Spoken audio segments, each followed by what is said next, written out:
รัตนตรัยอันมีพระพุทธเจ้าพระธรรมเจ้าพระสังฆเจ้าขอถวายความเคารพแด่พระเถรานุเถระพระสังฆาธิการพระสงฆ์องค์เณรจุตนจุองค์ขอเจริญพรกับคณะสัทธาสาธุชนทุกท่านวันนี้กระผมอาตมาภาพพระครูสังวรศิราภิรักษ์เจ้าอาวาสวัดสายมูลตำบลแม่กาอำเภอสันปะตองจังหวัดเชียงใหม่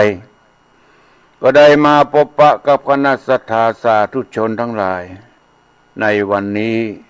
ซึ่งเป็นวันจันทร์ที่3เดือนเมษายนพุทธศักราช2566ซึ่งก็ตรงกับขึ้น13ค่ำเดือน7เหนือวันนี้เป็นวันขึ้น13วันพรุ่งนี้เป็นวันห่อวันดาเป็นวันอังคารและวันพุธเป็นวันเดือนเพ็ญเนี่ยพวกศรัทธาญาติโยมทั้งหลายดังที่เฮาท่านทั้งหลายได้เคยได้ยินว่าวันเพ็ญพุธมันน่ะจะมาตัดเพ็ญพุธส่วนมากบางท่านบางคนก็อยากจะมีความประสงค์อยากจะทำบุญพระอุปคุตที่ว่าตามตำนานเพิ่นบอกว่าพระอุปคุตเพิ่นจะออกมาบิณฑบาตเที่ยงคืนของวันพุธอะไรอย่างนี้ดังนั้นไทยภัยที่มีความประสงค์อยากจะร่วมทำบุญตักบาตรวันเพ็ญพุธก็ต้องเป็นวันพุธเนอะวันพุธเมื่อคืนหลังจากเที่ยงคืนวันพุธวันอังคารจะย่างเข้าวันพุธที่วันพุธที่5วันพุธที่5ก็เตรียมอาหารแห้งเตรียมของที่จะร่วมทำบุญตักบาตรเพ็ญพุธว่าที่ไหนเปิ้นมีพระคุณเจ้าที่ไหนพ้องที่เปิ้นออกมารับบิณฑบาตในวันเพ็ญพุธก็รอฟังนะวันนี้เป็นวันขึ้น13ค่ำเดือน7เหนือรายการนี้ชื่อว่ารายการมรดกธรรมกำเมืองเทศนาอยู่ที่วัดสายมูลตำบลแม่กาอำเภอสันปะตองจังหวัดเชียงใหม่ส่งสัญญาณไปที่แม่ค่ายวัดปักตังเจริญผู้อำนวยการพันพระครูอภิวัฒนวิกรมก็ได้ส่งไปตามกระแสของอินเทอร์เน็ตแล้วก็มีหลายๆสถานีบอกสถาญาติโยมทั้งหลายมีจิตเป็นกุศลเสียสละเวลาอันมีค่าของต่างสถานีของเปิ้นได้เสียสละเวลานำเอารายการมรดกธรรมกำเมืองมาออกอากาศให้กับพอออกศรัทธาญาติโยมทั้งหลายที่พอออกศรัทธาญาติโยมทั้งหลายได้รับฟังอยู่ณขณะนี้ด้วยจิตเป็นกุศลของเจ้าของสถานีเนาะที่เปิ้นสละเวลาบัดได้คิดค่าใดๆนำเอารายการนี้ไปออกอากาศให้กับพอออกศรัทธาญาติโยมทั้งหลายได้รับฟังอย่างสะดวกสบายอยู่ที่บ้านที่จองอย่างสะดวกสบายพอออกจากศรัทธาจะฟังในอิริยาบถใดก็ตามมันเป็นบุญเป็นกุศลแก่เจ้าของสถานีวิทยุเป็นบุญเป็นกุศลแก่เจ้าหน้าที่ทุกท่านเป็นบุญเป็นกุศลแก่พอออกศรัทธาญาติโยมทั้งหลายที่เปิดเครื่องรับฟังพระธรรมเทศนาของพระสัมมาสัมพุทธเจ้าทุกรายการวันนี้อาตมาได้นำเอาพระธรรมเทศนาจาดกเรื่องสุวรรณศิลาสามาเทศนาวันนี้เป็นตอนที่3ตอนที่2ที่ฟังไปเมื่อปลายเดือนที่แล้วเมื่อวันที่27เนาะ27มีนาคมที่ผ่านมาเรื่องนั้นมีว่าหลังจากที่เจ้าศิลาสาคือที่มีกระหัวนั่นน่ะศิลาสาก็หมายถึงหัวเกิดมา โดยวิบากกรรมยังก็มันยังบ่ทราบได้ร่างกายรวบรวมอยู่ในศีรษะในหัวเกิดมาก็มีกระหัวนั่นแหละทางที่แท้ที่จริงแล้วก็เปิ้นก็มีร่างกายที่สมบูรณ์นอโพธิสัตว์เจ้าศิลสาขออนุญาตจากแม่เพื่อไปกล้าไปขายมีความคิดอยากจะตอบแทนบุญคุณของแม่อยู่ตลอดเวลาอยากจะมีได้ทราบข่าวว่าเฮือสะเปาเปิ้นจะไปกล้าขายต่างบ้านต่างเมืองก็มีความคิดอยากจะไปกล้าไปขายเช่นเดียวกันก็เลยขออนุญาตจากแม่ก็บอกว่าบ่มีเงินบ่มีทองที่จะไปเป็นทุนก็ไปขอยืมจากนายบ้านนายผู้ใหญ่บ้านไปขอยืมเปิ้นจึงจำนวน500 บาทตนแม่ก็ไปอู้ไปจากับผู้ใหญ่บ้านเปิ้นก็อินดูสงสารเอาไว้ก็ฮื้อทุนมาถึง500 บาทเมื่อแม่ได้ทุนมาแล้วก็มามอบฮื้อแก่ศิลสาก็ขอแม่ไปอู้ไปจากับผู้เป็นหัวหน้าเฮือสะเปาไปอู้ไปจาว่าโอ้ลูกของข้าเป็นอย่างอีเนอะมันมีความคิดความหันอยากจะไปกล้าไปขายบอกกาหัวหน้าสะเปา หัวหน้าเฮือสะเปาเปิ้นก็มีความหันใจตัวหันพ้องต้องการไปให้ประตกประเสียงมาเถอะเป็นยังอยากจะไปกล้าไปขายกับปอกกา500ก็ไปแม่ก็เมื่อถึงเวลาแม่ก็เตรียมเข้าห่อเข้ายังเสบียงในการเดินทางพร้อมเสื้อผ้าอีกพร้อมเงินแหม500ใส่ถุงไปพร้อมกับด้วยพืชพันธุ์ธัญญาหารต่างๆที่จะเอาไปค้าไปขายอีกมีเมล็ดพันธุ์ต่างๆเมื่อได้เวลาหมู่เฮือหันสุวรรณศีลสาก็มีความฮักมีความอินดูที่มีความพยายามเขาทั้งหลายยกมือสาธุยินดีที่ได้หันศีลสาเฮ้ยมีความสงสาร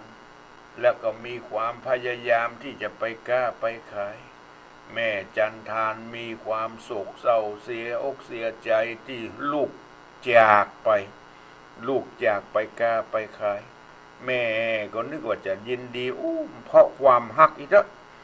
ความฮักของแม่ที่อยู่กับลูกมาหลายขวบหลายปีลูกจะจากไปเพื่อไปกล้าไปขายบ่ได้แม่ก็ยังโศกเศร้าเสียอกเสียใจที่ลูกจากไปคือจากไปชั่วครั้งชั่วคราวไปกล้าไปขายส่วนศิลสาก็อธิษฐานว่าด้วยบุญสมปานสัจจะปารมีของข้าก็ขอให้ข้าได้สมดังความมุ่งมา่ปรารถนาเนอะทำสิ่งใดก็ขอให้สำเร็จดังความมุ่งมา่ปรารถนาเขานี่ไปกล้าไปขายไปก็ขอให้สมดังความมุ่งมา่ปรารถนาเรือสะเปาก็เดินทางไปเรื่อยๆก่อนที่จะถึงเมืองที่จะไปกาไปขายก็ไปหันใส่เกาะหนึ่งพอเรือกำลังผ่านเกาะจะผ่านเกาะอีกเจ้าศิลาสาก็มาหันเกาะนั้นเป็นที่น่าอยู่น่าปฏิบัติธรรมเป็นที่เกาะที่น่าอยู่น่าประพฤติปฏิบัติสงบเสงี่ยมสงบจิตสงบใจดีก็ขอฮื้อสะเปาเมื่อสะเปานะขอยั้งที่นี่กับขอจอดที่เกาะหลังจากที่เรือสะเปาจอดเกาะแล้วก็ศิลสาขออนุญาตลงที่เกาะนี้บ่ไปที่เมืองที่จะไปกล้าไปขายละขอพักอยู่ที่เกาะนี้หลังจากนั้นนายสะเปาก็ตามใจช่วยกันยก เจ้าศิลาสาพร้อมถงเสบียงมีเมล็ดพันธุ์ต่างๆที่จะเอาไปค้าไปขายก็บอกเอาไปค้าละก็ขอพักอยู่ที่นี่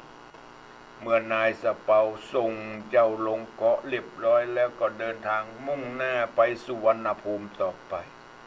ส่วนเจ้าศิลาสาก็ได้เวลาออกจากร่างในที่เกาะนั้นมาเป็นมนุษย์ที่สมบูรณ์เมื่ออยู่ที่เกาะแล้วก็มีตีนมีมือครบถ้วนรีบเอาพันธุ์ผักกาดเพียนพันธุ์ปัดผลหมากหลากไม้ต่างๆตลอดถึงฟักแฟงแต่งเต้าเข้าสาลีเข้าโพดเอามาเพาะหว่านเอามาเพาะหว่านหันว่าดินทรายที่นี้เหมาะแต่เมื่อเพาะหว่านเรียบร้อยแล้วบำเพ็ญมานานด้วยบุญสัจจะปารมีที่มีศีลธรรมจำคิดจำใจของตนเองบุญกุศลเหล่านั้นช่วยกำจูอุดหนุนเจ้าศิลาสาดลบันดาลให้ผลหมากหลากไม้ออกมาตามที่ตนได้หวังไว้ออกลูกออกผลออกดอกอย่างงดงามในขณะนั้นมีลูกของพญานาค2 คนเป็นแม่หญิงเคยมาเล่นที่เกาะทรายนี่บ่อยข่าวนี้มาหันลูกพญานาคมาหันพืชพันธุ์ธัญญาหารแปลกตาล่ะบักเคยหันเนี่ยธิดาของพญานาคหูเต้าบ่ถึงการก็นึกว่าบ่มีเจ้าของด้วยความสนุกสนานเมามันของเขาแหละได้ทำลายแต่งเต้าเข้าสาลีตลอดถึงพืชพันธุ์ธัญญาหารหักละเนระนาดเสียหายไปหมดที่เจ้าศิลาสาปลูกไว้เจ้าศิลาสาออกมาหันใส่ธิดาพญานาค2 คนว่าสูตรเจ้ามาแย่อย่างที่นี่อันนี้มันเป็นของข้าปลูกไว้นะเพื่อเอาไว้ขายหวังได้กำไร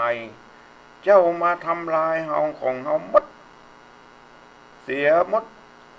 แทนที่จะได้เงินได้ทองธิดาพญานาคแก้ตัวว่าเฮาบ่ฮู้นี่เฮาบ่ฮู้ว่าจะเป็นของเจ้า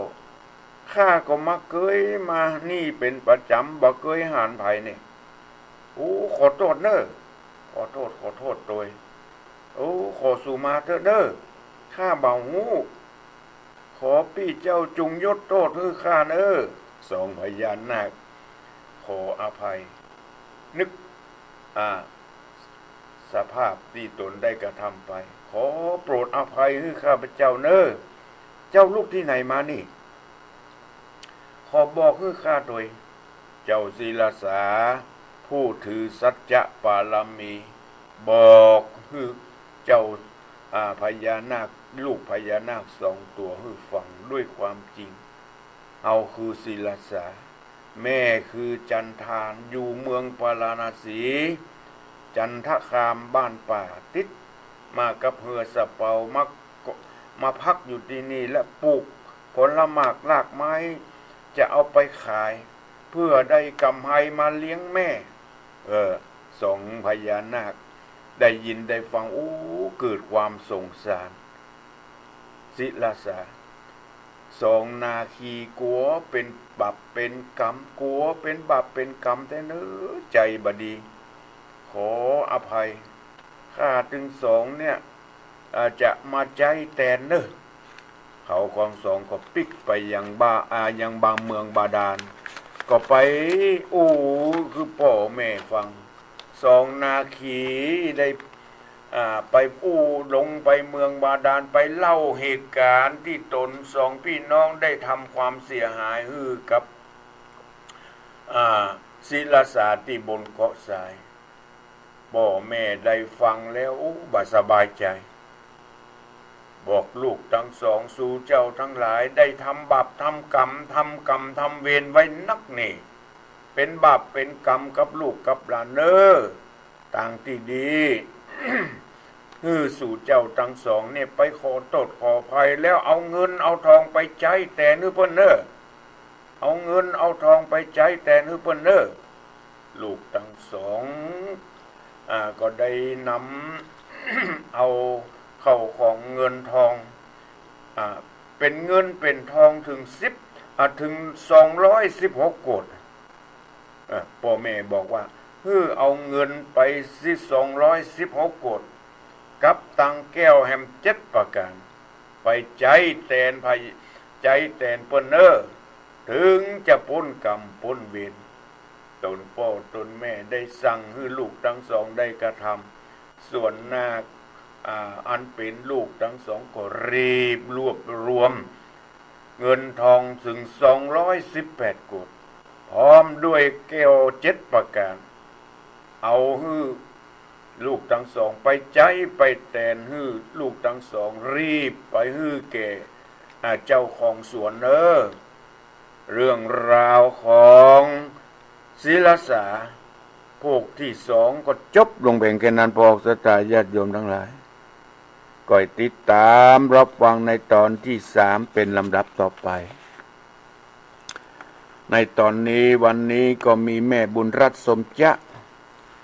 ได้ปูจากันเทศพร้อมโดยค่าน้ำค่าไฟเพื่ออุทิศส่วนบุญส่วนกุศลไปหาพ่ออินทรสมจะที่ได้ล่วงลับดับขันไปก็ขอเป็นบุญเป็นกุศลอุทิศไปหาพ่ออินทรสมจะต่อไปก็ขอบอกศรัทธาญาติโยมทั้งหลายได้ตั้งอกตั้งใจสดับรับฟังพระธรรมเทศนาเรื่องสุวรรณศีลสาพวกที่3เป็นลำดับต่อไปนะโมตัสสะภะคะวะโตอะระหะโตสัมมาสัมพุทธัสสะ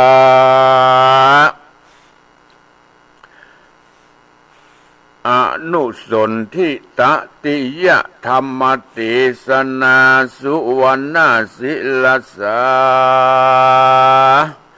ฟัง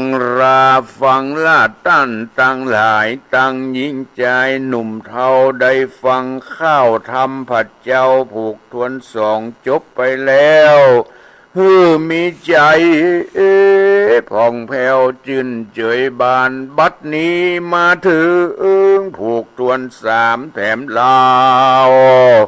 เหตุนั้นขอเชิญศรัทธาตั้งหลายถึงหนุ่มแก่เท่าปานกลางจุ่งปากันดาฟังจะเล่นนาอามปารามภาเกเสียงจิละการนานมาแล้วนายสะเปา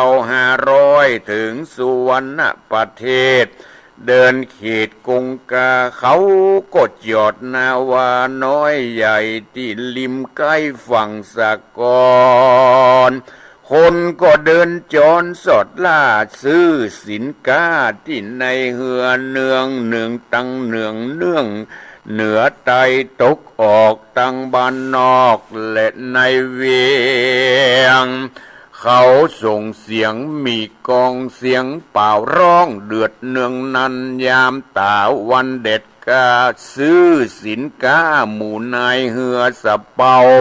คนทั้งหลายเหลือมากล้ำติ่มตาน้ำหยัดยังยายพ้องก็มาขายพ้องก็ซื้อสินค้าตั้งผืนแผ่นผ้านุ่งกัวใบของเมืองไทยต่างประเทศสุวรรณเขตเมืองศูนย์กลางสินค้าวางเป็นแถวเป็นตอยคนบ่น้อยตัวเด่นดินมีตังของกินของใจหาเลือกได้จุอ่านเสียงเนืองนั้นมีเพราะเป็นที่จุมนุมชนพองแบกคนติ้วหาบใส่ล้อลากขนไปต้องการสิ่งใดมีพร้อมทวนของใหม่ล้วนของดีงามมีตั้งถ้วย3เครื่องใจมีตั้งโถถาดไต้ยางคาลายคามของดีของแงมราคาถูกซื้อไปฝากลูกและเมียแปง มีตั้งผ้าขาวผ้าแดงหม่นโซ่ผ้าไหมห่อและไหมลาวฝูงล้างสาวยองยือพองกดซื้อแผ่นแพร่ปานมีตั้งน้ำอบน้ำจันหอมระรื่นนาล้านสาวจินเจยบานไผ่ต้องการของใดๆก็ได้ของนุ่งใจมากนามีตังสุวรรณาเครื่องย่องตั้งสายซ่องและสายคอสายสมมอตุ้งติ้งงามดินลินมาดปนเมืองเมนตังเมาใส่แขนเว้นใส่กอยสร้อยสังวานมีตังอลังการงามล้ำลืดของประเสริฐประดับประดาลังกายคนหลวงหลายย้ายหยาดเข้านั่งกาดขายของลาบหมูงัวต้มอ่อมมีพร้อมพร่ำในลานเรื่องโภชนามีตังจินตังป่าพักมาราคาจักซื้อเป็นว่าเป็นศอกมีไม้มอกวางราลงพองก็ใส่ถุงซาติ้วป่าหิวหาบหิวขึ้นสู่กาวาก็เมียและนาตะตาในกาลยามนั้นหมู่นายสะเป่า500 คนกลายบอดน้อยวุ่นวะมัวเมาเขาขายขัวเสี่ยงแล้วใจป่องแผ่วจื้นเจยจมบาน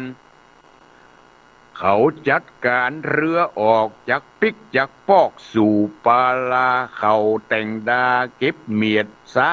ก๋วยเปียดปุงต่อถอนสมอจากตากวางเรือเดินตาตั้งวางกงกาได้หลายสิบติวามารอดมาจูดจอดที่เกาะทรายมีใจหมายใครไปเยี่ยมพ่อเจ้าน้อยนอนศิลาสาเขาก็หันรุกขาดารดาที่บนหาดทรายเต้าแต่งลายเขียวชะเป็นพวงพุ่มงามดีมีตังเข้าสาลีเข้าป้างตีตาตั้งหาดวังวอนเสียงหมู่คนมีกองเขาเรียกร้องสุวรรณศิลาสาหนอพุทธาหันเขาปิกมาแล้วต้นแก้วเขาศิลาสาเขาก็ปากันร้องหาอยู่จองว่าศิลาสาน้องอยู่หรือยังหรือมารณาตายจากตูนี่พรากไปเมินไปนานหรือมีเหตุการณ์เจ็บไข้ได้ป่วยเปียวเดดไม่กะยาอดเข้าป่ากันอยากหรือว่าได้ตายจากเฮาไปยินสงสัยค่ะคอยเจ้านอนน้อยอยู่ต่างใดเขาปอก็ปากันขึ้นไปเยี่ยมไปพอหาเจ้าน้อยนอศิลาสาองคารจักปฏิสันฐานหือหูข่าวเขาจริงกล่าวเป็นกะถาว่าสุวรรณศิลาสากุมารละอโลโกโกจิตวาหารังเตโกอุตตะกันจะอาหิสติอักจิจะดังนี้ว่ากุมาราดูราสุวรรณศิลาสากุมารเจ้าอยู่สถานแห่งห้องบ่มีความโศกต้องกังวลเจ้าทนต่อธรรมชาติบ่มีพยาธิโรคายังอยู่สุขขาเตียงมันบ่อยากบอกกันเรื่องพุนจาภัยหาเข้าป่ามาหือเจ้าไผปฏิบัติน้ำเข้าและฟืนไฟบ่มี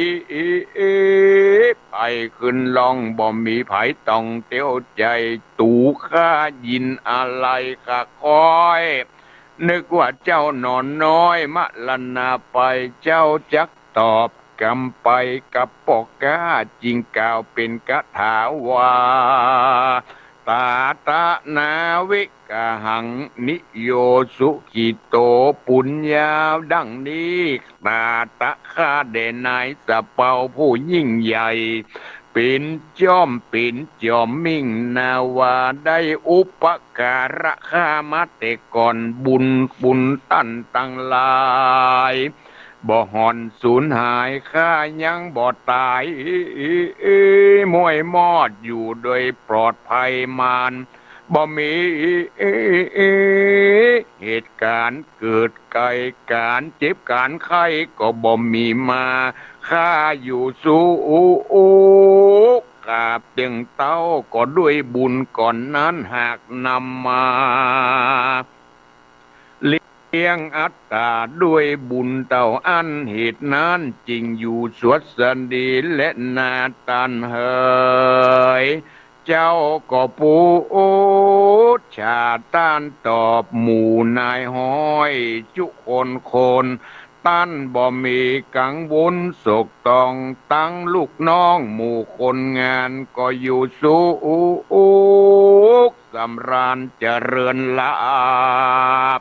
ถึงทลาบสุวรรณภูมิมาบ่มีโรคาเจ็บไข้ป้อไทยอยู่สุขสบายกา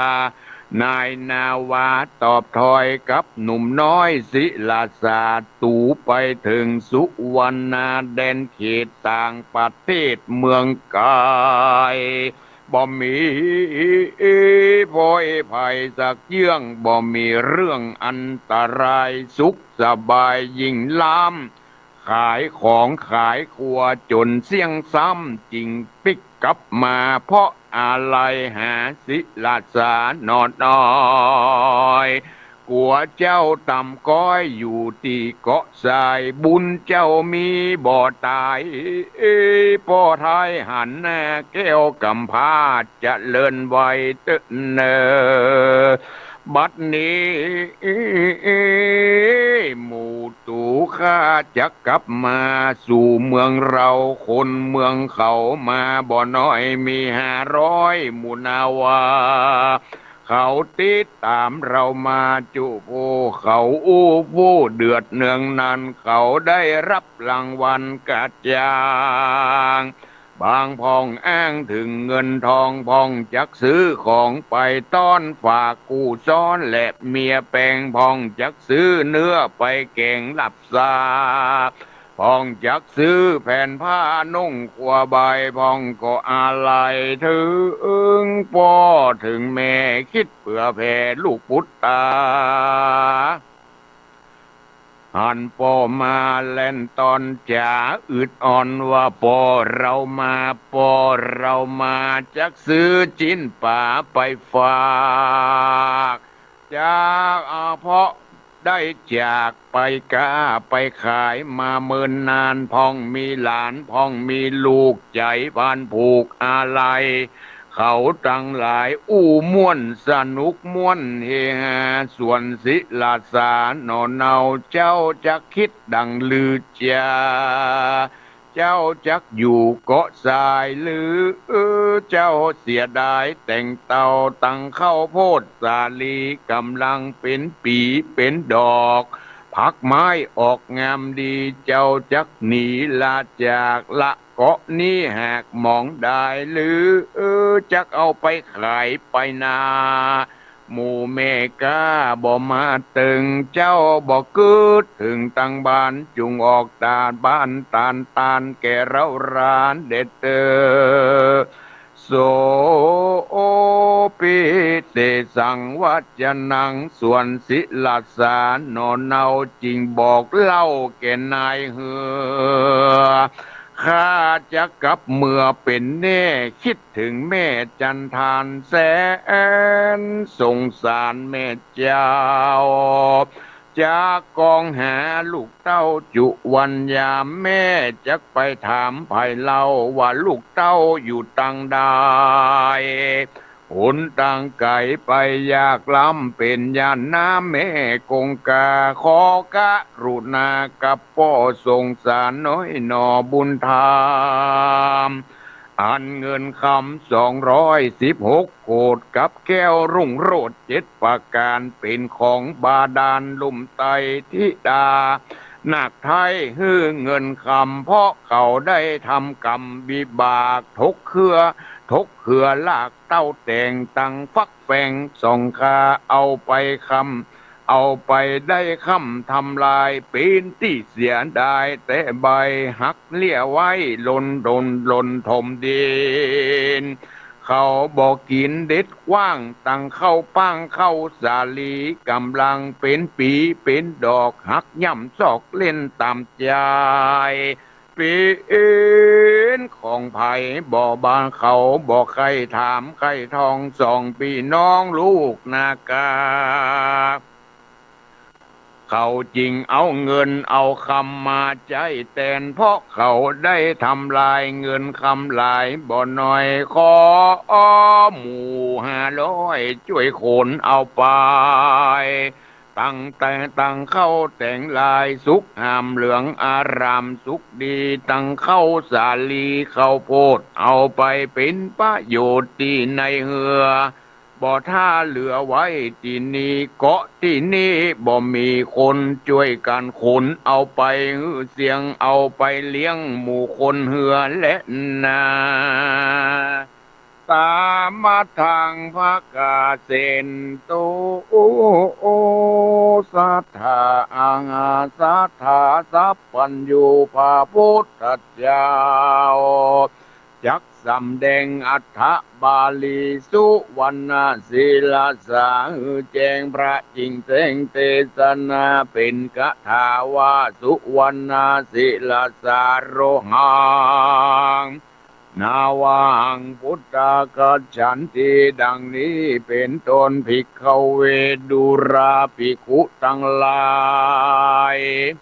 ปางเมื่อพระตถาคตสร้างกำเนิดลงมาเกิดเป็นเจ้าศิลาสาได้ติดตามหมู่นาวาพ่อกาจักมุ่งแน่ไปกาไปขายได้อาสะไหลอยู่เกาะทรายที่นี่อยู่เกาะที่หันปั๊มเป่งธรรมก็มีหันแลนาอาทาหังที่นี้จักจะถึงนายสะเป่า500เมื่อเขาเจ้าหนุ่มน้อยนำศิลาสามาถึงยังตากกวางเขาพักยางเอาแรงยามตาวันแดงไกลคำเจ้าศิลาสาพัมเจียนจากับนายนาวาสะเป่าผู้เฒ่าว่าขอไปบอกแม่เจ้าจันทานว่าศิลาสามารอดแล้วขอแม่แก้วจุงมารับเอาเด็ดเตอส่วนว่าพ่อกาและคนงานต่างล้นลานอึงมีเพราะเขามาถึงที่จอดนาวามีโสมนัสสาตัวนากีบแผ่นผ้าขัวทรงพ่องก่อปลายถุงพ่องติวพ่องแหบหิ้วเบกเดินไปตามวิสัยเดินเตดเกี่ยวยอกเล่นมวนเฮฮามวนเฮฮาเพราะเขาได้เงินได้คำกาจ้างออกตาตั้งเลิกตามเมือพ่องก็ขึ้นไปตั้งเหนือพ่องก็ล่องไปตั้งใต้พ่องบ้านไกลอยู่ริมชนริมตามถนนริมตลาดพ่องก็เข้ากาดซื้อของมีเงินมีทองใช้จ่ายซื้อกินง่ายสบายใจพ่องก็กินอยากกินอันใดมีพร้อมเสียงตังหมักเมียงปุ๋ยยาตั้งจินตั้งป่ายาหยาดแม่ก้านั่งขายกาดขายของมีตั้งของดองของส้มเขาหนมเขาต้มรสเลิศยังกินเป็นของกินของมนุษย์โลกของบริโภคตามใจมีตั้งแกงควนในและแกงอ่อมปาดส้มจ่อมวางยายตั้งแม่ก้าขายตั้งอู้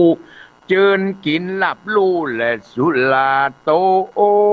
กตำดาใส่ถาดมีตังผักกาดและผักจีลาบลำดียำใหม่ๆมีดีใส่ขมหวานเป็นอาหารอันเลิศตั้งหีบสดตั้งหีบสดตามสบาย เจิญตึกนายเจอเอินตึกเจ้าเขาจังว่าเล่ากำอากำงามคุณไหลลามในกาดพองก็ซื้อศาสตร์และสลีนอนพ้องก็ซื้อตั้งหมอนผ้าห่มพ้องก็ซื้อร่มกลางฝนตามแต่คนสอบใจซื้อแล้วเหมือนได้บ่ได้เนื้อปะเพื่อนเจอจวนแอวฝูงเบาแถวใจลามตั้งยิงงามเกี่ยวหยอกทำกับกอกมายาพ้องก็ซื้อหาของใจโถถาดใต้ตังลายคามมีตังถ้วยจามเครื่องใจซื้อไว้เมื่อมีเงินพ้องก็เดินควักไขว่ซื้อแลกได้ลวดกับเมื่อก็มีฮันและนาตะตาในกาลนั้นองค์หนอจันศิลาสาบอกกับนายว่าผู้เฒ่าขอไปบอกแม่เจ้าจันทานว่าศิลาสากุมารปิกมาแล้วขอไปรับลูกแก้วแม่เรียววายเขาก็ปากันไปถึงบ้านจริงบอกต้านแก่แม่จันทานว่าศิลาสากุมารหนอนเนาปิกปอกมาแล้วเนื้อแม่เนอมีอยู่ที่ต้านาวาตะกวางขอแม่จงอาหางไปเอาส่วนนางหูแล้วว่าลูกแก้วกลับมานางก็มีสูมนัสสาตื่นต้องนางก็เรียกร้องหมู่นาวาขอตั้นขึ้นบ้านบนบ้านขอจักจะแต่งต้านอาหารข้าวหวานทุกสิ่งกินแล้วจริงจักไป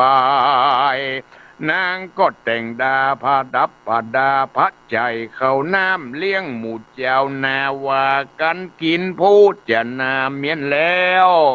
เขาก็ปานางนอกแก้วสู่นาวาหันนางศิลาสาลูกเต้านางก็อุ้มเอาลูกเต้าเจยจมนางสูดดมศีรษะหนอท้ายร้องร่ำไห้รำพานว่าจอมขวัญเฮ้ยลูกแก้วแม่หันเจ้านาแล้วแม่ดีใจแม่นี้แม่บ่มีความโศกเศร้าเพราะลูกเต้าแม่กลับมาแม่กองหาลูกทุกคำเจ้าจนบ่กินข้าวและพุนจาแม่มีใจดีมาจื่นยาวเหมือนเอามาเป้าออกจากอกความวิตกโศกเศร้าความทุกข์แม่เจ้าเหือดหายไปนางก็อุ้มเอาศีรษะศิลาสาสายใจนอนเน่าเดินต้องเต้าปิกขึ้นไปสู่เรือนของตนก็มีวันนั้นแหละนะตะตาในกาลยามนั้นนายสะเปาผู้ใหญ่จริงสั่งไว้หูหมู่คนงานปากันจัดการเร่งรีบขนเอาหีบเงินหีบทองตั้งเข้าของแว่นแก้วแหวนเงินทอง112โกดแล้ววิโรธแก้ว7ประการไปส่งกุมารศิลาสากับถุงตอง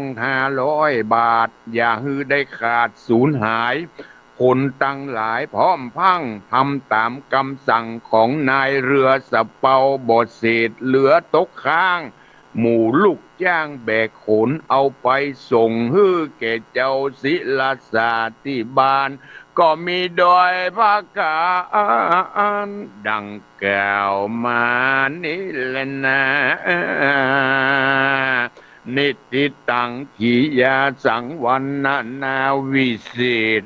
จะห้องเหตุยังสุวรรณศิลาสาผูกตวน3ก็บังคมสมเร็จดีพวกสัทธาญาติโยมทั้งหลายที่ได้ฟังพระธรรมเทศนาเจ้าศิลาสาตอนที่3จบลงไปในทำนองแบบพื้นเมืองเหนือของเฮาที่ จบลงไปก็พอจะสรุปใจความโดยย่อๆได้ดังนี้พวกศรัทธาญาติโยมทั้งหลายหลังจากที่ปอกกาสะเปา500 คนเอาศิลาสาไปลงที่เกาะเอาไปกาไปขายปิกมาแล้วหรอเขาทั้งหลายก็เดินทางไปถึงยังสุวรรณะตอนแรกก็ไปถึงที่เมืองสุวรรณภูมิสุวรรณภูมิก็คือประเทศไทยของเราเนี่ยพวกศรัทธาญาติโยมทั้งหลายหมู่พวกแกนี่อยู่เมืองอินเดียอีเด้อเนาะเอาอู้กันง่ายๆเปิ้นอยู่เมืองปาราณสีเขาลงเรือกันมาเพื่อจะมากาที่สุวรรณภูมิคือประเทศไทยของเรานี่แหละเมื่อเขามากามาขายเอาศิลาสาลงที่เกาะแล้วเขาก็เอาปอกกาตั้ง500รีบเดินทางมาถึงที่สุวรรณภูมิเมื่อมาถึงสุวรรณภูมิค้าขายกันเป็นเดือนข้าวของถึงจะหมดค้าขายกันไปตีม่วนตีงานเฮ้ยค้าขายกันมีขายกลางหลายอย่างเอาหลายอย่างต่างคนต่างเอามาเมื่อมาถึงเมืองไทยก็ค้าขายกันเป็นดีเป็นดักหมู่สะเปาทั้งหลายเมื่อมาก้ามาขายเข้าของดำมดได้เงินได้ทองก็ดีอกดีใจปากันปิกแหละปากันฮอล่องเหือปิกเมื่อมาถึงเกาะก็มาห้องมาจอดที่เกาะเพื่อจะมาฮับศิลาสามาหันผลหมากหลากไม้เขียวจะบนเกาะมาห้องศิลาสาเขาทั้งหลายก็เป็นห่วงเนาะเจ้าศิลาสามีก้าหัวภัยจะมาพ่อมากอยหรือว่าเจ้าศิลาสาได้ตายจากไปแหกกาเขาก็มีความอินดูหรอกมาหันผลละหมากหลากไม้ไผ่มาปลูกไว้ลำเหลือตอนเฮามาจอดตอนแรกนั้นบ่มีเนี่ยมดลุ่นจุนบนเกาะเนี่ยบัดเดี๋ยวนี้มีพืชพันธุ์ธัญญาหารหลายสิ่งหลายอย่างฟักแฟงแต่งเต้ามีทั้งข้าวสาลีข้าวป้างบนเกาะเต็มไปหมดก็ไปห้องหาศิลาสาศิลาสาเฮ้ยอยู่ไหนเจ้าศิลาสามีก้าหัวเนี่ยใครจะมาปฏิบัติปัดปู่เขาเป็นห่วงหรอแต่ที่จริงเจ้าศิลาสาเปิ้นมีตัวมีตนทุกสิ่งทุกอย่างเมื่อลงเกาะแล้วเปิ้นมีรูปร่างเต็มทุกอย่างนายหมู่สะเปาเขาก็บ่ฮู้ไปจากันด้วยความเป็นห่วงหรอศิลาสาสบายดีกะศิลาสาก็บอกว่าสบายดีทุกอย่างเนอะเล่าเหตุการณ์ที่ผ่านมาแก่ปอกกาสะเปานายสะเปาพร้อมกับลูกสะเปา500ฟังวันในคณะที่ข้าปลูกเต้าแต่งลายเข้าโพดเข้าสาลีออกดอกออกผลกำลังจะได้ดอกได้ผลก็มีหมู่พญานาค2 คนมาทำลายพืชผลข้าด้วยความสนุกสนานด้วยความคึกขนองของพญานาคจนสุดท้ายเขากลัวพิษเขากลัวที่ทำพิษไปนึกถึง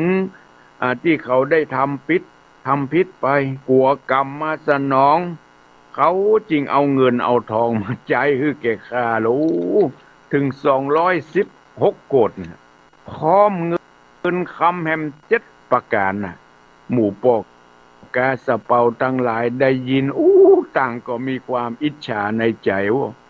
ศิลาสามีก้าหัวได้เงินได้ทองนักกว่าข้าไปกาไปขายได้เงินได้ทองถึง216 โกฏ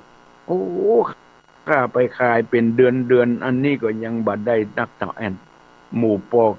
กาทั้งหลายอิจฉาในใจ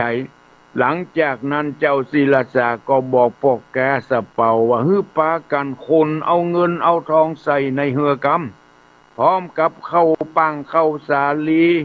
เอาไปกินเถอะเอาไปแจกไปจ่ายลูกเมียเขาเอาไปกินเถอะหมู่นี้ข้าบักคิดละเต้าแต่งลายแต่งข้าวสาลีเอาไปฝากลูกฝากหลานหลังจากนั้นเขาก็ปากันออกเหือปิกไปยังเมือง ปาราณสี เมื่อไปถึงเจ้าศิลาสาก็ขอหมู่เจ้าเมื่อทั้งหลายไปบอกแก่แม่จันทานไปหามาฮับเอาลูกศิลาสากำเนิดเมื่อแม่ศิลาสาอ่าได้ยินดังอ่านก็ดีอกดีใจโอ้ดีอกดีใจโอ้ลูกศิลาสาปิกมาแล้วโอ้ฟ้าไปรับลูกศิลาสากลับมาดีอกดีใจรับเอาศิลาสาพร้อมด้วยเงินคำถึงพร้อมด้วยเงินถึง216 โกฏปอกสตาญาติโยมทั้งหลาย216 โกฏแล้วแก้วแห่ง7 ประการส่วนเจ้าก็ขนเอาหมู่ป่าสะเปาทั้งหลายช่วยกันล่ะช่วยกันขนหีบขนเงินขนทอง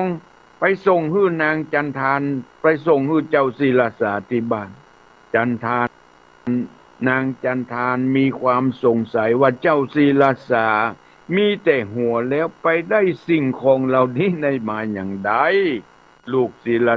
สาก็เล่าเหตุการณ์ทั้งหลายเริ่มตั้งแต่แรก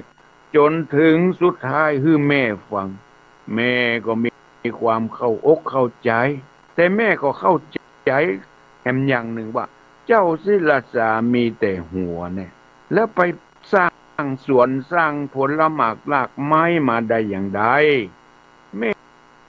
จะหู้ได้อย่างใดพอสตาญาติโยมทั้งหลายก่อยติดตามรับฟังในเรื่องศิลาสาในตอนต่อไปพอสตาญาติโยมทั้งหลายได้เงินได้ทองเป็นอันนักอันหนาถึง216 โกฏ216 โกฏนี่เป็นเงินเท่าใดพอสถาญาติโยมทั้งหลายอย่างที่เฮานับกันนั่นน่ะ10 ร้อยเป็นพัน10 พันเป็นหมื่น10 หมื่นเป็นแสน10 แสนเป็นล้าน10 แสนเป็นล้าน10 ล้านเป็นโกฏนะ10 ล้านเป็นโกฏอันเนี้ยหมู่พญานาคเอาเงินมาฮื้อแก่เจ้าศิลาสาถึง216 โกฏนี่นะบอกสตาญาติโยมทั้งหลายลองเอา10 หารแล้ว10 หารมันก็เป็นตาได้บอกสตาอาตมาลองหารดูแล้วได้2,000กับ160 ล้านถ้าคิดเป็นเงินไทยนะ216 โกฏนี่ถ้าคิดเป็นเงินไทยปัจจุบันนี่ได้2,000กับ160 โกฏ60 ล้าน2,000กับ160 ล้านนะพอศรัทธาญาติโยมทั้งหลายยังบ่พอนะยังมีแก้วแห่ง7 ประการพุทธธรรมโมสังโฆเหตุนั้นหมู่สะเปาทั้งหลายจึงเกิดความอิจฉานี่อิจฉาในใจมาได้แต่บัดได้ไปโลภไปโกงของเปิ้นด้วยบุญด้วยกุศลของเจ้าศิลาสาที่ได้สั่งสมมาด้วยสัจจะปารมี จึงเกิดมีบุญญาปารมีช่วยกำจูอุดหนุนให้เจ้าได้ปัจจัยถึงขนาดนี้เพื่อมาตั้งอกตั้งใจด้วยความกตัญญูกตเวทีต่อแม่พวกศรัทธาญาติโยมทั้งหลายบุญกุศลเหล่านี้ช่วยกำจูอุดหนุนดังนั้นเฮาท่านทั้งหลายบอกควรที่จะละเรื่องบุญเรื่องกุศลที่ทำไปทีละเล็กทีละน้อยตามบุญญาปารมีของเฮาท่านทั้งหลายบัดนี้ขอขอบคุณอนุโมทนาเนอะต่อเทวินพวกรักที่อยู่ชัยประการพ่อหลวงออดท่านรองนายกองค์การบริหารส่วนตำบลพ่อหลวงออดนอกจากนั้นก็มีอัมพรแม่อัมพรโลฮะจากลีสายทองสิงคราชบ้านสายมูลนี่แหละทำหน้าที่คือดีที่สุดแม่อัมพรที่อยู่แม่เจ็มนะแม่สลินทิพย์บุญเลิศแม่สายฝนจันทร์คุณนะ แม่จิรพันธ์หมู่โป้แม่เดือนเพ็ญทิมวางเนอะขอขอบคุณอนุโมทนาที่ทักทายมาทางเฟซทางไลน์ก็ขอขอบคุณด้วยก็ขอยุติในการถ่ายทอดสดเพื่อจะได้รับเพื่อจะเอามาโทรศัพท์มารับสาย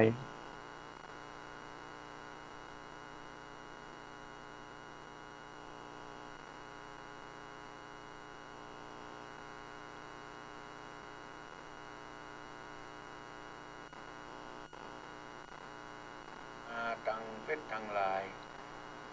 ก็ขอขอบคุณด้วยก็ขอยุติในการถ่ายทอดสดเพื่อจะได้รับเพื่อจะเอามาโทรศัพท์มารับสายใครที่โทรใครที่ว่างจะโทรมามาจ๋าทางเสียงทาง0812898992เนอะ0812898992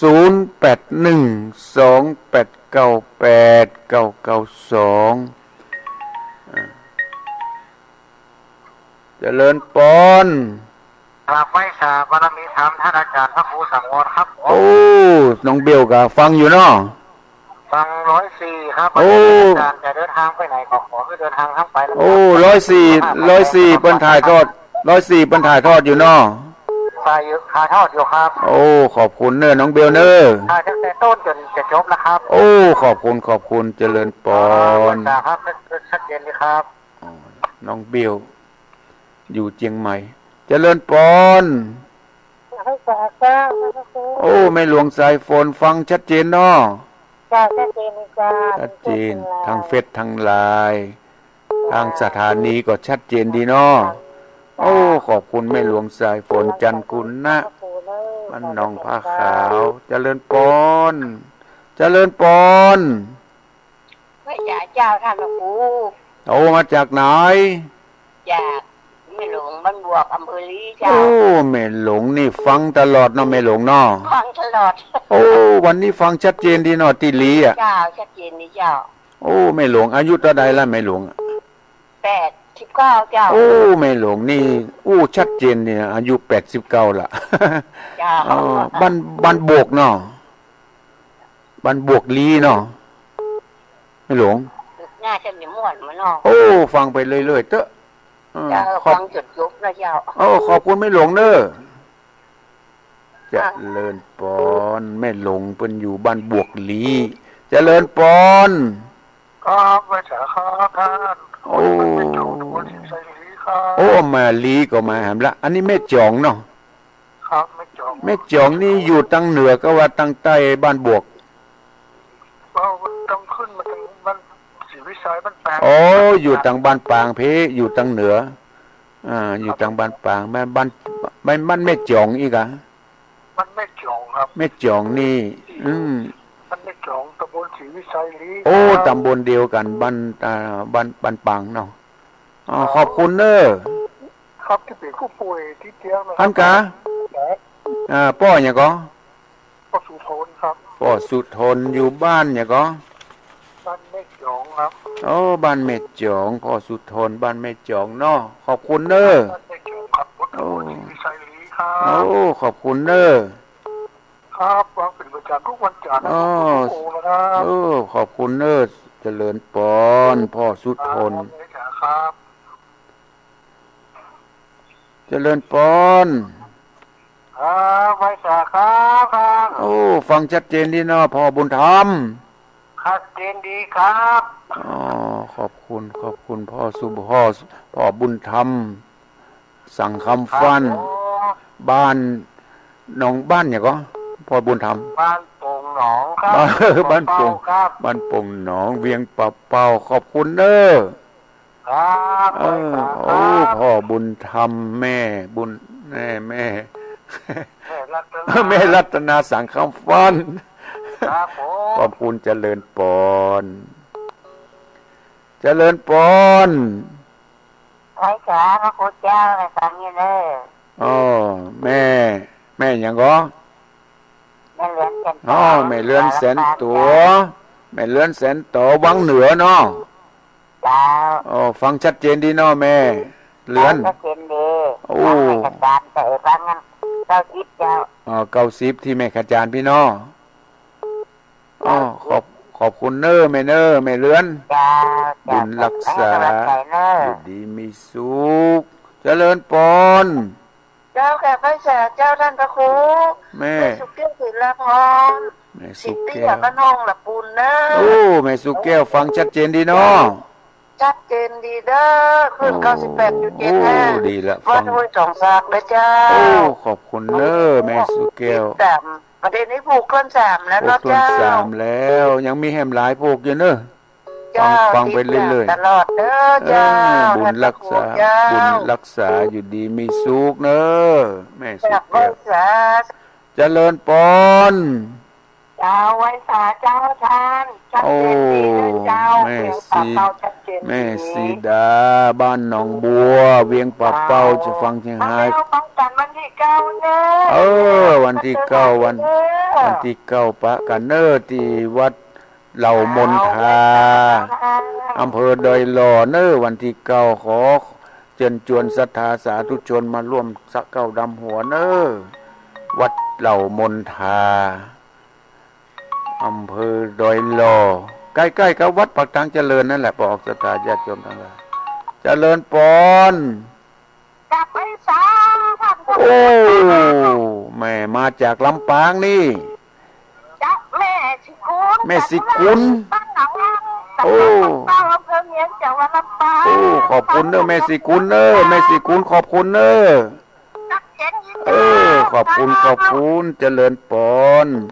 อาตมาได้ใจเวลามาพอสมควรวันนี้ขอล่ำลาไปก่อนก้อยปะกันในโอกาสหน้าขออำนวยอวยพรให้ปอกศรัทธาญาติโยมทุกท่านอยู่ร่มเย็นเป็นสุขอายุมั่นขวัญยืนอายุวันโนสุขังพระลาง ตามรอยพระบรมโอ